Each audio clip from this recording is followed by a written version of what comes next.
following breaking news out of Baltimore, officials now say rescue workers are still searching for multiple people who are unaccounted for after a bridge collapse. A container ship struck a support column of the Francis Scott Key Bridge, a major thoroughfare around Baltimore, at around 1:30 a.m. Eastern. A large portion of the span then fell down, sending vehicles and people into the water. And this is still very much an active search and rescue mission. And there is not a single resource that we will hold off on deploying. I have already authorized the deployment of everything from air, land, and sea resources to make sure that this search and rescue operation is carried out to its fullest intent. Nicole Skanga has been following this story for us all day in Maryland. Nicole, great to have you with us. You have some new reporting about what happened on the ship in the minutes before the bridge was hit. What can you tell us?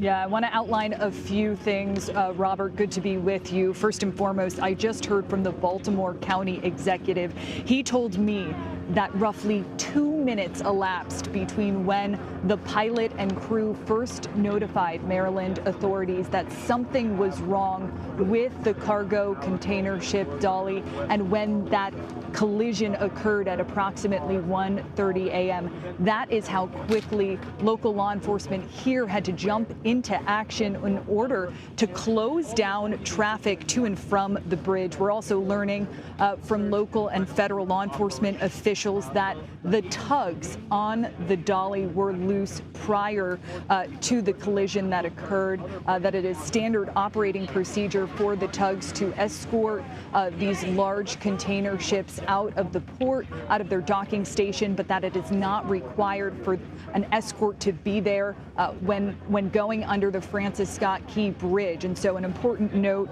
there, and also key for law enforcement in the coming days, and specifically the NTSB, which has launched its independent investigation of this, is getting on board the ship. They were not able, NTSB, to get on the ship today to get those recorders to determine at what time did the power go off, at what time did the ship's controls really get out of whack here. I was told by law enforcement, by internal briefing papers, that there were alarms that rang out aboard the Dolly, that the pilot and crews really had seconds to run a few system checks, and that it was at that moment that the system checks failed that they reached out and notified Maryland authorities. Nicole, you are tracking the impact this has not only on the national level as it plays out in Congress perhaps in the next few weeks, but what it really means for people in the immediate aftermath. What are you learning?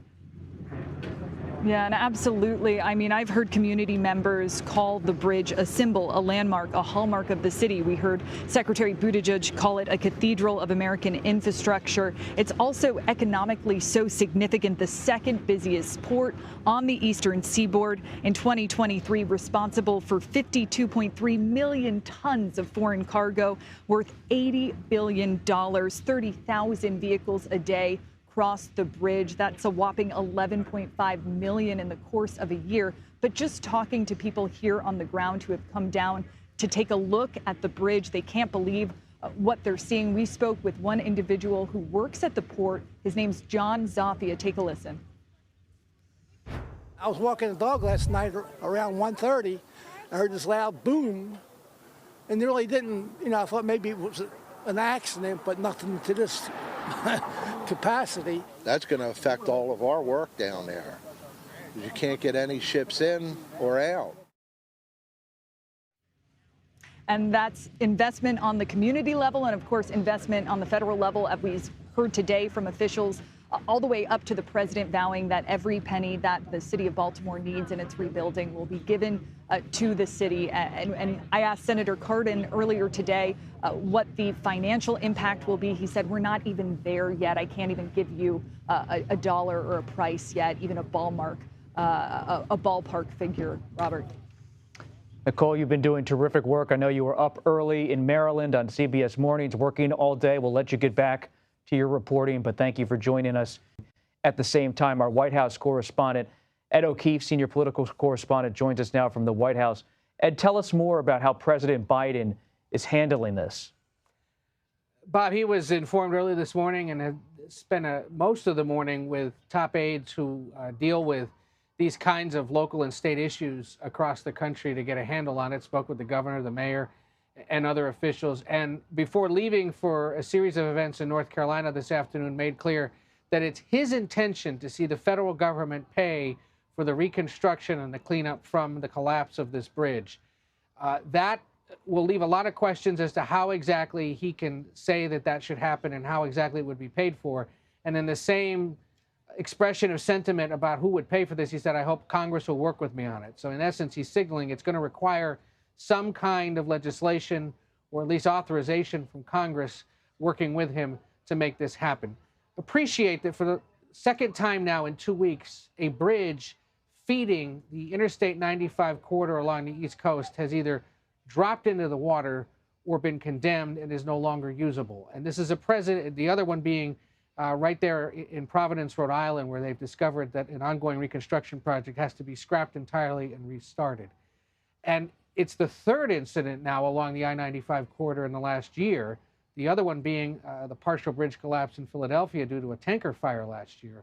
This is a president who, of course, has put so much of his legacy on the line in terms of infrastructure and rebuilding the country and creating jobs and demonstrating that government can do big things and use its spending power to make it happen. So here at the White House, at least, this is now seen as a great opportunity or challenge that has to be met to prove yet again to an increasingly skeptical public that the government can step up and solve a problem that's been created by an unforeseen disaster, as we've seen there in Baltimore. And so you can expect that here at the White House in the coming weeks and months, if not years, the president's going to be keenly concerned about the reconstruction of this bridge in a city he knows well because he's gone to and from it and through it throughout his career as a senator from neighboring Delaware and then as vice president and president. We were with him last year or in 2022 when he visited the Port of Baltimore to make infrastructure announcements. He's keenly aware and sensitive to this kind of disaster and what it's going to do to such an important East Coast port city. Ed, this is the story of the day. There's no doubt about it. But President Biden and Vice President Harris continue to campaign as the 2024 race heats up. What are you watching on that front amid everything in Baltimore? The two of them don't campaign together that often, Bob, and they went today to Raleigh, North Carolina to appear with that state's term-limited Governor Roy Cooper and the guy they'd like to see succeed in the Democratic Attorney General. And North Carolina is a state that Democrats continue to believe could be gettable for them in an environment where the Republican Party has now nominated a rather conservative candidate to run for governor, and in a state that Donald Trump won by just small single digits. They believe it's flippable in a year where the former president continues to face legal issues and issues like access to abortion services, health care costs, democracy concerns are on the ballot in a state that is changing, much like Georgia is in other parts of the South. So the fact that they both went together and tonight are appearing at a fundraiser in that state is a signal of how seriously they're taking it. Remember, we talk about roughly 7 battleground states around the country. Some maybe only talk about 6. The Biden campaign wants to make North Carolina the 7th. And the visit that they're making today is a good example of the kinds of visits that they will continue to make and the kind of money and attention they'll continue to invest in the state, especially if places like Georgia increasingly appear to be out of their reach, just given the changing politics of that battleground state. Ed O'Keefe, thank you very much.